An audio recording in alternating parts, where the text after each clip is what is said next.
ఉద్యోగాల కల్పన ఏపీ ప్రభుత్వం విప్లవాత్మక పురోగతి సాధించింది.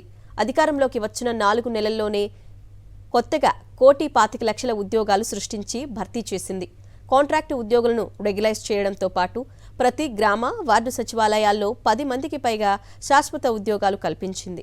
ఇవన్నీ పట్టని రామోజీ రోత రాతలతో మరోసారి ప్రభుత్వంపై అక్కసు వెళ్లగక్కారు. ఉద్యోగాల విప్లవం, జగన్ మార్కు మోసం అంటూ రోత రాతలను అచ్చేశారు. కళ్లకు చంద్రబాబు పొరలు కమ్మేసిన గుడ్డి రామోజీ మరోసారి బట్టలిప్పేశారు. ఉద్యోగాలు ఇవ్వకుండా యువతను జగన్ సర్కారు మోసం చేసిందంటూ చేతికొచ్చింది రాసి చిందులు తొక్కారు. తాను కట్టుకున్న కోట దాటి గ్రామ వార్డు సచివాలయాలకు వెళ్లి చూస్తే అక్కడ సీఎం జగన్ సృష్టించిన ఉద్యోగాల విప్లవం ఈ బదిరుడికి కనిపించేది. చంద్రబాబు స్కిల్ స్కామ్ ను బయటకు తీశారన్న అక్కసతో జగన్ ఏలుబడిలో ఉద్యోగాల కల్పన లేదంటూ పచ్చి అవాస్తవాలను అచ్చువేశారు. ముఖ్యమంత్రిగా బాధ్యతలు చేపట్టిన 4 నెలల్లోనే 1.25 లక్షల ప్రభుత్వ ఉద్యోగాలను సృష్టించడమే కాకుండా పారదర్శకంగా భర్తీ చేసిన ఘనత జగన్ సర్కారుది. ప్రతి గ్రామ వార్డు సచివాలయాల్లో 10 నుంచి 11 మంది వరకు ప్రభుత్వ ఉద్యోగులు కనిపిస్తారు. దేశ చరిత్రలో ఒకేసారి కొత్తగా 1.25 లక్షల ఉద్యోగాలను సృష్టించటం, వెంటనే భర్తీ చేయటం జరగనే లేదు. ఈ గణాంకాలు కేంద్ర కార్మిక మంత్రిత్వ శాఖ వెలువరించింది. 2014-19 మధ్య చంద్రబాబు భర్తీ చేసిన ఉద్యోగాల సంఖ్య కేవలం 34,108.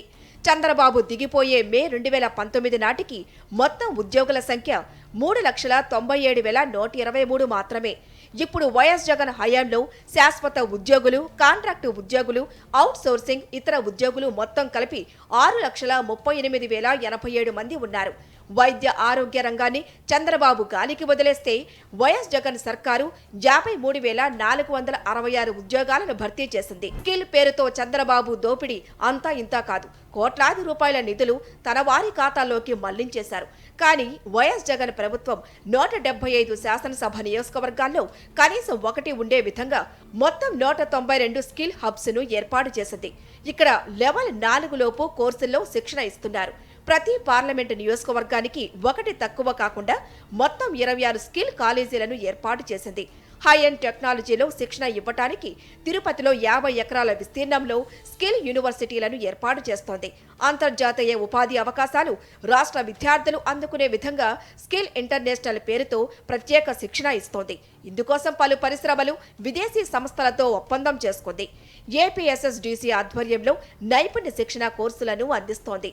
2019-20 నుంచి 2023-24 వరకు 14,26,515 మంది యువతకు శిక్షణ ఇచ్చింది. ఈ స్కిల్ గ్యాప్ని గుర్తించి మన రాష్ట్రంలో ఉన్న చదువుకున్న కనీసం 10వ తరగతి కానీ 12వ తరగతి చదువుకున్న వాళ్ళ నుంచి మొదలుకొని ఐటీఐ, పాలిటెక్నిక్, ఇంటర్మీడియట్, డిగ్రీ చదువుకున్న వాళ్ళకి ఏ విధమైన స్కిల్ ట్రైనింగ్ ఇస్తే, నైపుణ్య శిక్షణ ఇస్తే వాళ్ళకి ఈరోజు మార్కెట్లో ఉన్న ఉద్యోగాలు త్వరగా వచ్చే అవకాశం ఉందని గుర్తించి దానికి అనుగుణంగా skill development department, skill development corporation ద్వారా ఈ ప్రోగ్రామ్స్ని ఏర్పాటు చేస్తున్నాము. గత 5 సంవత్సరాల్లో మన రాష్ట్రంలో 15 లక్షల మందికి మనం ట్రైనింగ్ ఇవ్వడం జరిగింది. దానిలో 3,84,000 మందికి నేరుగా ఉద్యోగాలు వచ్చినాయి. మిగిలిన లక్షలాది మందికి ఇండైరెక్ట్గా వాళ్ళు ఇక్కడ పొందిన శిక్షణ ఆధారంగా వాళ్ళకు ఉద్యోగాలు వచ్చినాయి. కేంద్రం విడుదల చేసిన ఇండియా 2023 స్కిల్ రిపోర్టు ప్రకారం అత్యధిక ఉద్యోగ అవకాశాల కల్పనలో దేశంలోనే ఆంధ్రప్రదేశ్ 4వ స్థానంలో ఉందని స్పష్టం చేసింది. సామాజిక, పారిశ్రామిక, సాంకేతిక మౌలిక సదుపాయాలు కల్పన భేష్ అని నివేదిక ప్రశంసించింది. ప్లేస్మెంట్లలో 2.6 లక్షలు అంతకంటే ఎక్కువ వేతనాలు అందే రాష్ట్రాల్లో ఏపీ అగ్రస్థానంలో ఉందని స్కిల్ రిపోర్టు పేర్కొంది. పదే అవాస్తవాలను ప్రచారం చేస్తున్న రామోజీ ఒకసారి గ్రామ వార్డు సచివాలయాలకు వెళ్లి ఉద్యోగాలు కల్పించలేదంటూ రాగం తీస్తే అప్పుడు ఎవరి కాలన పట్టుకుని నిలదీస్తారో తెలుస్తుంది. జేపీలో ఉద్యోగాలు లేవంటూ ఈనాడు రామోజీ ఏడుపు అంతా చంద్రబాబు స్కిల్ స్కామ్ పై విచారణ చేపట్టడమేననే అక్కసతో రాసిన ఈ కథనం చెప్పకనే చెబుతోంది. ప్రభుత్వంపై బురద చల్లటానికి ఈనాడు ఈ తప్పుడు కథనం రాసింది.